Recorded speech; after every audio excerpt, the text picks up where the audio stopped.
నమస్తే, welcome to our channel. నేను సిరి.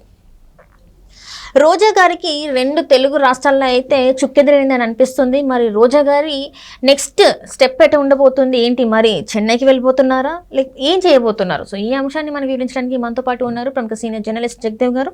నమస్కారం సార్. నమస్తే. సరే, మనం చూసాం గతంలో రోజా గారు ఎలా ఉన్నారు, ఎలా మాట్లాడారు. టీవీస్లలో కూడా మనం చూస్తే కొన్ని షోస్లలో తన జడ్జిగా కూడా వ్యవహరించారు. అయితే ఇప్పుడు 2 రాష్ట్రాల్లో తనని తిరస్కరించినట్టు, తనకు చుక్కెదిరినట్టు మరి వార్తలు వస్తున్నాయి. మరి నెక్స్ట్ ఇక్కడ 2 రాష్ట్రాలలో కాదు అనుకుంటే మరి తను ఎక్కడైతే అంటే చెన్నైలో కూడా తనకి మంచి బలం ఉంది, పట్టుంది. సో అటు సైడ్ మరి వెళ్ళే అవకాశం ఉందంటారా? రోజా గారు వాస్తవానికి మీరు అన్నట్టు ఇండస్ట్రీ నుంచి వెళ్ళిన పర్సనే కాబట్టి ఇండస్ట్రీలో ఏదైతే సంపాదించుకున్నారో అది లాస్ట్ 2 టైమ్స్ ఎన్నికల్లో నిలబడినప్పుడు కూడా చాలా వరకు ఖర్చు పెట్టారు, కోల్పోయారు అన్నట్టు కూడా కొన్ని పత్రికలు రాశాయి. వాస్తవమే, ఎందుకంటే ఎన్నికలు ఇవాళ రేపు బాగా ఖర్చుతో కూడుకున్నవి. అయితే ఇక్కడ ఏదైతే ఆవిడ ఆరోపణలు ఎదుర్కొంటున్నారో, ఇట్లా స్కాములు చేశారు, ఆ స్కాములు చేశారు అన్నట్టుగా ఒక విధంగా నేను సమర్థిస్తాను. వాటిని వెటకారంగా అనిపించవచ్చు కానీ, ఎందుకంటే జగన్మోహన్ రెడ్డి గారి ప్రభుత్వం వచ్చాక సరే ఏదో 4 రాళ్ళు వెనకేసుకుందామో, లేదంటే రాజకీయంలో స్థిరమైన జీవితం ఏర్పరచుకుందామని ఉద్దేశంతో వచ్చినారు. వాళ్ళందరికీ కూడా చొక్కెదురైంది. ఎందుకు?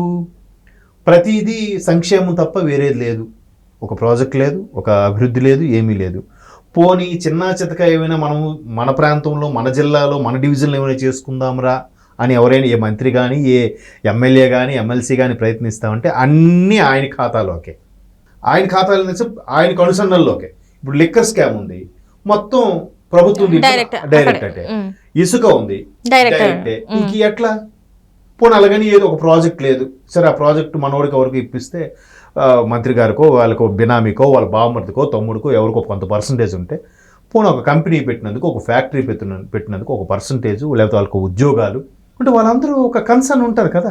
ఆ కాంట్రాక్ట్ ఇప్పించినందుకు వాడు కూడా ఎంతో కొంత ఫేవర్ చేస్తాడు కదా. వీళ్ళకి ఇవ్వకుండా పార్టీ ఫండ్ కింద అయినా ఇస్తాడు కదా. అది నెక్స్ట్ ఎలక్షన్స్కో మళ్ళీ ఉపయోగించుకోవాలి కదా. అవి ఏవి లేనప్పుడు ఇంక వీళ్ళు ఎలాగా సంపాదించుకుంటారు చెప్పండి? నెక్స్ట్ ఎలక్షన్స్కి ఖర్చు పెట్టే సొమ్ము ఎలా వస్తుంది చెప్పండి? సో అందుకు నేను అంటున్నాను, ఒక విధంగా వాళ్ళు చేసింది, ఒకవేళ ఆవిడ మీద టికెట్లు స్కామ్ అని ఏవో ఆరోపణలు వస్తున్నాయి టీటీడీకి సంబంధించి, ఏవో అవి నిజమో అబద్ధమో తెలియదు. ఒకవేళ అయినా కానీ తప్పులేదు అంటున్నాను నేను, ఎందుకంటే అంత టైట్ చేస్తాడు ఆయన తప్ప ఇంకెవరికి ఛాన్స్ లేకుండా అయిపోయింది. సో అవన్నీ లోపల ఉన్నాయి అందరికీ. ఈరోజు ఎంత ఘోర పరాభవానికి కారణం ఇవి కూడా ఒక రీజనే. నాయకుడు అధినేత ఎవడైతే ఉన్నాడో, ఫ్యాక్టరీ పెట్టిన తర్వాత లాభాలు నేను ఒక్కనే తినేస్తాను, వర్కర్స్కి కనీసం బోనస్ కూడా ఇవ్వనంటే, వీళ్ళు కష్టపడిబట్టే కదా నీకు అంత ఫ్యాక్టరీలో బోనస్ లాభాల్లోకి వెళ్ళింది. వాటితో ఒక 5% 2% వాళ్ళు బోనస్ కింద ఇవ్వాలి కదా. ఇవ్వకుండా నేనే అనుభవించేస్తానంటే జగన్మోహన్ రెడ్డి గారు లాంటి పరిస్థితి అవుతుంది. అది వ్యాపారం అవ్వచ్చు, రాజకీయం అవ్వచ్చు. సో అట్లాగా ఇప్పుడు రోజా గారి పరిస్థితి ఏంటి? ఎలాగో ఇండస్ట్రీ నుంచి వచ్చిన వ్యక్తి కాబట్టి ఫస్ట్ టైం ఎమ్మెల్యేగా అయినా కూడా ఇండస్ట్రీకు అప్పటికి జబర్దస్త్ షోలు చేశారు. ఎందుకంటే అదే జబర్దస్త్ షో వేదికగా హైపరాది గారు ఎమ్మెల్యే గారికి స్వాగతం, కంగ్రాచులేషన్స్ మేడం మీరు అనుకున్నట్టు ఆయనే కాదు చాలా మంది చెప్పారు. అదే హైపరాది గారి మీద ఇప్పుడు మళ్ళీ విరుచుకుపడడం, వాళ్ళందరూ చిన్న ప్రాణులు అని అనడం. బట్ వీళ్ళు కూడా దాన్ని స్వీకరించారు. ఎందుకంటే ఇప్పుడు మాకు ఒక జడ్జిలుగా మమ్మల్ని గైడ్ చేశారు. ఈరోజు జబర్దస్త్ ఇన్నేళ్ళుగా నడుస్తుంది, ఇంత ఆదరణ వచ్చిందంటే నాగబాబు గారు, రోజా గారిని ఎప్పటికీ మర్చిపోను అన్నారు. అయితే ఈ మధ్యన హాదీ గారు చేసిన ఒక కామెంట్ ఏంటంటే, రోజా గారు అంటే మాకు ఎటువంటి ఇది లేదండి, జస్ట్ ఆవిడ రాజకీయ పరంగా ఆవిడ వైసీపీ జగన్మోహన్ రెడ్డి అంటే ఇష్టం, నాకు పవన్ కళ్యాణ్ అంటే ఇష్టం, అంతేగాని అదేం లేదు, ఆవిడ ఎప్పుడు గురుభావమే, గౌరవం ఉంది అని ఇప్పుడే ఒక స్టేట్మెంట్ ఇచ్చారు ఈ మధ్యన. ఇస్తే మళ్ళీ రోజా గారు మరలా జబర్దస్త్కి వస్తున్నారేమో, అందుకే ఈ విధంగా స్టేట్మెంట్ ఇచ్చారేమో అన్న కూడా వార్తలు, గాసిప్స్ వచ్చాయి. కానీ రోజా గారు ఆంధ్రాలో ఉండకుండా నియోజకవర్గాన్ని కూడా నెలలో ఒకసారి ఎప్పుడో వచ్చి కనబడి వెళ్ళిపోయేలాగా మొత్తం మద్రాసులోనే ఉంటున్నారు, చెన్నైలోనే ఉంటున్నారు, అక్కడే ప్రయత్నాలు చేస్తున్నారు. తమిళ్ ఛానల్స్లోనే గెస్ట్గా కానీ, హోస్ట్గా కానీ వ్యవహరించడానికి కానీ, లేదంటే తమిళ పరిచయాలతో ముందుకు వెళ్ళడానికి కానీ ప్రయత్నాలు చేస్తున్నారు. సో ఎలాగూ అక్కడ తమిళ ఛానల్స్లో ఏమైనా ప్రయత్నాలు చేసుకోవచ్చు. ఎలాగూ సెలవుమణి, భర్త సెలవుమణి గారు కూడా తమిళ ఇండస్ట్రీకి చెందిన వ్యక్తి కాబట్టి, సో ఆ పూర్వ పరిచయాలతోనే మళ్ళీ అటు తమిళ ఇండస్ట్రీలో పాత్రల గురించి కానీ, లేదా టీవీ షోస్కి సంబంధించి కానీ అంటే మరి ఆవిడ తెలిసిన విద్య అదే. ఆ ఇండస్ట్రీ ఇప్పుడు చాలా మంది బండ్ల గణేష్ గారు అన్నట్టుగా ఎవరు సంబంధించిన వ్యాపారాలు చేసుకుంటున్నారు. ఇప్పుడు క్లబ్బులు నడిపించుకుంటారు, కన్స్ట్రక్షన్, రియల్ ఎస్టేట్ అది చేసుకుంటూనే ఎమ్మెల్యేగా కూడా ఉన్నారుగా. మరి అదే సినిమా వాళ్ళు వచ్చేసరికి ఆ సినిమా వాళ్ళు యాక్ట్ చేయకూడదు, మరి వాళ్ళు ఎలా బిజినెస్ చేసుకుంటున్నారు, వీళ్ళ వృత్తి సినిమా, తప్పులేదు. అది కళ్యాణ్ గారు అవ్వచ్చు, రోజా గారు అవ్వచ్చు, ఇంకెవరైనా అవ్వచ్చు. సో అలాగా మళ్ళీ ఆవిడకి తెలిసింది అక్కడ నుంచి వచ్చిన ఆ రంగం నుంచి వచ్చిన వ్యక్తే కాబట్టి అక్కడ మళ్ళీ ప్రయత్నాలు చేస్తున్నారు. అయితే ఇక్కడ తెలుగు వైపు కూడా మరలా జబర్దస్త్కి రావడానికి ప్రయత్నిస్తున్నారు అని వార్తలు వస్తున్నాయి. బట్ ఇక్కడ ఇటువైపు నుంచి సుముఖంగా లేరు అన్నట్టు కూడా కొన్ని వార్తలు ఉన్నాయి. ఎంతవరకు వాస్తవం తెలియదు. మేబీ వాస్తవం అయిండొచ్చు. ఎందుకంటే మ్యాక్సిమం ఇండస్ట్రీ అంతా కూడా నాకు తెలిసినంతవరకు ఎక్కువ పర్సంటేజ్ టీడీపీకి ఫేవర్గా ఉండేదే తెలుగు ఇండస్ట్రీ. ఎందుకంటే దానికి ఎగ్జాంపుల్ మా ఎన్నికలు కూడా తారాస్థాయిలో జరిగాయి. అప్పుడు కూడా రాజకీయ కోణంలో కొంతమంది విశ్లేషకులు ఇది ఖచ్చితంగా వైసీపీకి టీడీపీకి మధ్యలో అవుతున్న ఎన్నికల్లాగా అనిపించాయి అన్నట్టు కూడా కొంతమంది విమర్శించారు. ఆ తర్వాత ఈ జబర్దస్త్ పవన్ కళ్యాణ్ గారు కానీ, చిరంజీవి గారు కానీ, కొంతమంది ప్రముఖులు మురళీమోహన్ గారు కానీ, ప్రొడ్యూసర్స్ అయిన దత్తు గారు లాంటి వ్యక్తులు ఎట్లాగూ టీడీపీకి ఫేవర్గా ఉండే వ్యక్తులు కాబట్టి సరే ఆబ్వియస్లీ పవన్ కళ్యాణ్ గారు కూడా ఫేవర్గా ఉంటారు.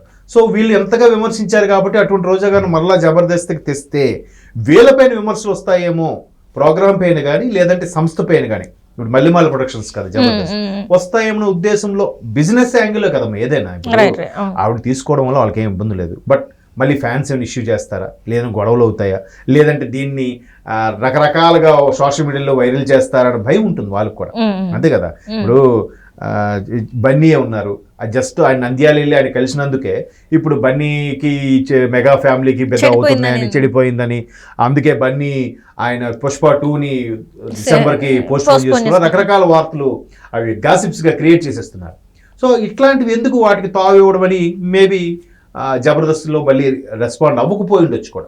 మళ్ళీ ఆవిడని తీసుకోవడం వల్ల ఇక్కడ కూటమికి ఫేవర్గా ఉన్నారు, అక్కడ చూస్తే రోజా గారిని మళ్ళీ తీసుకున్నారనే ఉద్దేశం ఉంట్లో జస్ట్ సరే మళ్ళీ చూద్దామని సైలెంట్గా ఉండొచ్చు.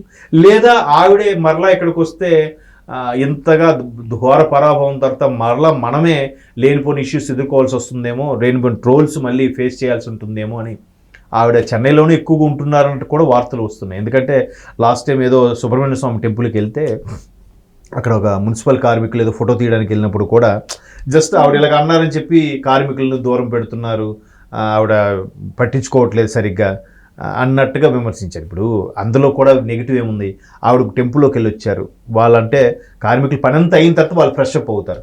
సరే వాళ్ళు ఫ్రెష్ అప్ అవ్వలేదు అని చెప్పి దూరంగా ఉండమని ఉండొచ్చు కదా. స్నానం చేస్తాం, గుడికి వెళ్దామని, అంటే సనాతన ధర్మంలో స్నానం చేసి వెళ్తాము, స్నానం చేయకుండా వెళ్ళాము అని కొన్ని సెంటిమెంట్స్ ఉంటాయి కదా. అంటే అందరికీ ఉంటాయని కాదు, అలాగే సనాతన ధర్మాన్ని బదనాం చేసే ఉద్దేశం కాదు ఇక్కడ అనేది. బట్ మన శాస్త్రం ఏం చెప్తుందంటే మనం ముందు శుద్ధిగా ఉండాలి, శుద్ధిగా మనసు కూడా ప్రశాంతంగా ఉండి టెంపుల్కి వెళ్ళాలని. సో అట్లా వచ్చినప్పుడు ఆవిడ అలా పెట్టుండొచ్చు. బట్ అది కూడా వైరల్ చేశారు. సో ఏం చేసినా వైరల్ అవుతుంది కాబట్టి ఇక్కడికన్నా అక్కడే సేఫ్ జోన్ అనుకొని అక్కడికే వెళ్తున్నారు అన్నట్టు కూడా వార్తలు వస్తున్నాయి. మేబీ ఎవరు బ్రతుకుతారు వాళ్ళు చూసుకోవాలి. ఆవిడ మళ్ళీ ఎలక్షన్కి పోటీ చేయాలన్నా ఈలోగా ఏదో ఉపాధి కల్పించుకోవాలని సంపాదించుకోవాలిగా. రైట్. సో తప్పులేదు ఆవిడ చేసే ప్రయత్నం కూడా. Right sir, right. Thank you so much.